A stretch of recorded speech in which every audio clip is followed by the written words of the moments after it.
છોટાઉદેપુર જિલ્લાના નસવાડીથી જબુગામ સુધીનો 35 કિલોમીટરનો માર્ગ 1100 કરોડના ખર્ચે 4 લેન મંજૂર થતા વૃક્ષો કાપવાની કામગીરી આડેધડ કરાતા કલાકો સુધી વાહનો હાઈવે ઉપર જામ. નેશનલ હાઈવે 56 વિભાગના અધિકારીઓ ગુમ. નેશનલ હાઈવે 56 વિભાગના રોડ બનાવનાર કોન્ટ્રાક્ટરના સાઇટ સુપરવાઇઝરને આ બાબતે પૂછવાનો પ્રયાસ કરતા ગુજરાતી નથી આવડતું તેમ કહી હિન્દીમાં પણ જવાબ ના આપ્યો અને ચાલતી પકડી. નસવાડી પેટ્રોલ પંપ પાસેથી કલેડિયા ચોકડી વચ્ચે વૃક્ષો કાપવાની કામગીરી કરવામાં આવી રહી છે.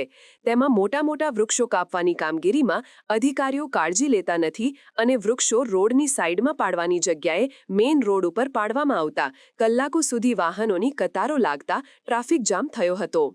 સ્થાનિક લોકો હેરાન પરેશાન થયા હતા.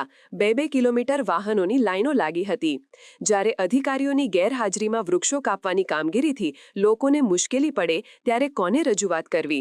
ટ્રાફિકમાં ફસાયેલા લોકોએ આક્ષેપ કર્યો કે 108 તેમજ અન્ય વાહનો ઇમરજન્સીમાં ફસાઈ જાય તો કોની જવાબદારી? આટલી મોટી લાઈનો લાગે ત્યારે અધિકારીઓએ કાળજી લેવી જોઈએ. હલવા ગામથી આવું છું, તિલકવાડા તાલુકો.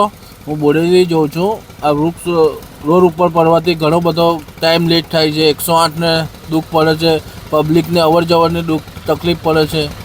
કેટલી લાઈન લાગી છે? ઘણી બધી લાઈન લાગી છે અહીંયાથી. એટલે અધિકારીઓની કાળજી નથી? અધિકારીઓ કોઈ કાળજી લેતા નથી. એમ ગમે તે સમયે કાપી નાખે છે એ લોકોને. પબ્લિકની કોઈ પરવા જ નથી આ લોકોને. પબ્લિક મરી જવું હોય તો મરી જાય, જે કરવું હોય તે કરે.